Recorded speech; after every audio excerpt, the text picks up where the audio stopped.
is episode 492, and today we're going to be talking about the complacent zone. Other people call it the comfort zone, but I think complacent is a much more powerful term to use for this state of existence. But before we begin, let's review what we talked about last week. So if this is your first time listening, it may give you some incentive to go back to last week's podcast. And if you've been listening all along, this is a good review. So last week we talked about a code of honor and how it's important to have a code of honor to live by.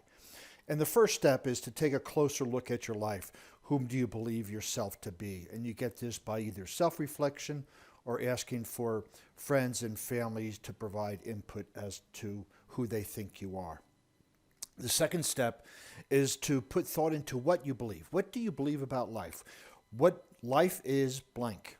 People are blank. Money is blank. And you fill in these blanks and this starts to help you come up with your beliefs.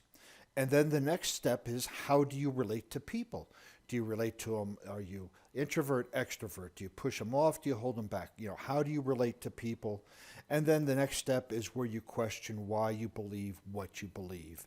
And then you take all this and you formulate a wonderful code of honor with some other steps in there. So if this is of an interest to you, you can go to warriormindcoach.com, use the pull-down menu for the blog, find out where the Code of Honor podcast last week is hosted, and take a look at that. But here we go. Let's talk about the complacent zone. So, when we set goals and set really good specific goals, what are we actually looking for? What is it about goals? Well, it's about change, right? Goals are accomplishing or doing something which we have never done before. So that means change in our life, change in our attitude, change in our behavior, change in a lot of things. And change from a current state to a more powerful state. Again, goals. We need to grow. If we want to be able to set goals that force us to grow. And that means that in order for us to grow, we need to change. So the goals actually force us to change or to grow. And so what really is change? Change is something that moves us out of our comfort zone, our complacent zone. Change, right? If we don't change, we are sitting very securely, very complacently in this little sphere of our life, and we're just like cows in a pasture, content, right? We're there chewing our cuds and not doing much of anything. We're not out there adventuring, we're not doing anything. But change, if we want to change, it has to move us out of our comfort zone and our complacent zone. But let's stop for a second and let's talk about mental resistance. Because as we begin to change, things come up for us. We start to pursue something and then we talk ourselves out of it before we get to it. And this is what I call mental resistance. And mental resistance is the conscious or unconscious rejection to change.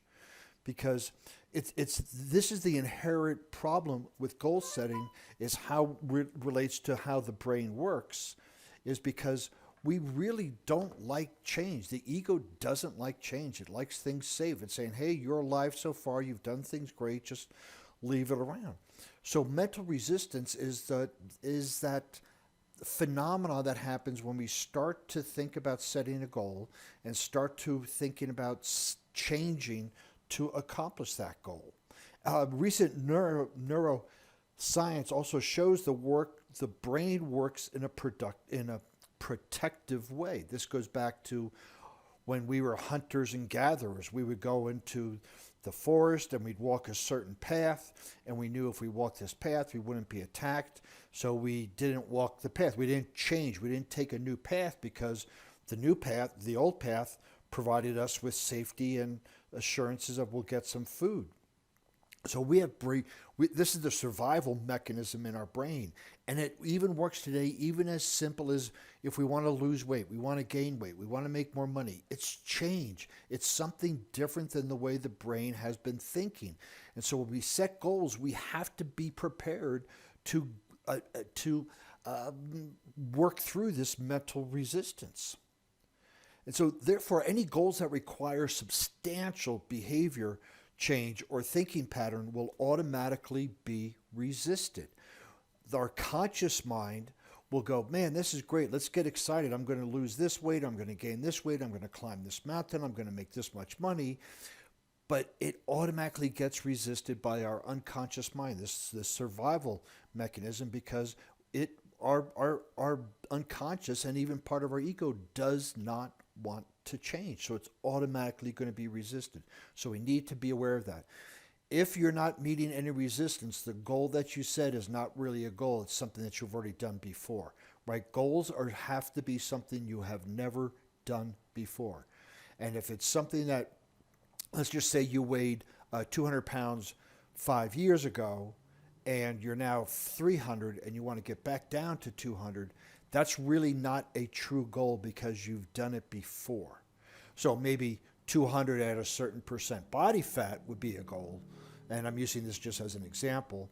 But this is where we have to be careful is when we set goals, it has to be something we have never accomplished before. So the brain is wired to seek rewards and avoid pain or discomfort, including fear. So when fear of failure creeps into the mind of the goal setter, you, it commences to demotivate with a desire to return back to the known, comfortable behavior thought patterns. What this means is that when we set a goal, if we have doubt that when we set this goal that's going to push us outside of our comfort zone, our brain doesn't want to experience pain. So when we have doubt if we're going to hit it, that would mean doubt that we're going to succeed, which means failure, and failure to us means pain. So now we start to get this demotivation behind it, like, nah, I'll do it some other time. I'll do this, I'll start next week. And we start to come up with these reasons and excuses for why we're not going to go after a goal. And what basically is doing is our autopilot self-protective mechanism is kicking in and demotivating us from going after that goal because it's afraid we are going to fail. And so we have this, if you think of this as a picture, you can see this at the bottom of a picture is this mental line of support. And I call this where rock bottom is, that we absolutely are fed up, we're not going to take anymore. And then upwards is this mental line of resistance. And in between is your complacent zone. So where does this mental resistance and support come from? Well, it comes from our beliefs, our values, our emotions, and our past experiences. All of this form this boundary, right? This floor and this ceiling of where we live is based on our beliefs, our values, our emotions, and our past experiences. And these are all very powerful aspects or components of the mental line of resistance and mental line of support. So as we start to make progress towards our goals, we get closer to the mental line of resistance and, quote, things start to happen. And we go back and forth between the mental line of support, the mental line of resistance. We keep going back and forth. And this seesaw effect or shark's tooth effect or up and down is what really creates our complacent zone. So as we get closer to our mental line of resistance, we may feel frustration from lack of progress. We maybe feel fear that we're not going to succeed. We'll make excuses. Well, I've gotten this far, so let's go from 300 to 200 at a certain percent. Once you start to reach the 205, 210, oh, I'm doing good. I'll have a piece of pie now. I'll do this. And then we start making excuses and we don't keep the action going. And then we start to plummet back down to the mental line of support. That mental line of support could be 300 pounds again. We hit it. We go, we're fed up. We're going to put it in place. And we start to achieve things that we've done before because it's within our complacent zone. But as we get to that goal, which has to be outside the mental line of resistance, this is where procrastination comes in. This is where fear, frustration, excuses. So when you start to experience those things as you're going after your goal, know you're getting closer to hitting your goal because that's your unconscious mind putting barriers up there, refusing you to change. And so what makes up our complacent zone is so we have these boundaries, right? That are your beliefs, your values, your past experiences, your emotions. That's the boundary. So what is inside the complacent zone itself? Well, that's made up of environment, people, places, or things, right? The people that encourage us or don't encourage us, the places that we normally go, the things that we have and do. Our capabilities, our skills and talents keep us within that complacent zone. If we think we can't do something, oh, I've never done that before, that's a skill or a talent. And so we automatically restrict ourselves from moving beyond it based on our skills and talents. And our behavior, our habits and routines keep us locked in within our complacent zone. And our story. This is the most powerful phenomenon or aspect of our complacent zone. It's what we tell ourselves and tell others on why we can't reach our goals. Well, if I had more time, if I had more support, if my spouse would support me, if I could just learn how to cook, if I could just learn how to save money, blah, blah, blah, blah, blah, right? That's all our story on why we stay within the complacent zone. And when you take this a look of it, a picture of it, and I'm actually, if you are listening to this one only, if you go to my YouTube channel, you'll see some graphs that I've put together for this podcast on my YouTube channel. And it's Warrior Mind Coach. Just look up YouTube Warrior Mind Coach or Greg Swanson so you can see the graphs on this. But here it is. We have this mental support, this mental line of resistance. We know what causes it. It's our beliefs, our values, our emotions. And we have this complacent zone, which we bump up and down, back and forth. And it's because of our story, our environment, our behaviors, our capabilities. And we never get out of it. We never get out of it unless we truly, truly address the mental strength component of it. So breaking out of our complacent zone requires goal setting, meaning doing something new that you've never done before. It means mental rehearsal, seeing yourself accomplish that goal. It means energy management. When you're not feeling like it, how do you get yourself pumped up? And self-talk, giving yourself powerful affirmations so that you can bust through it.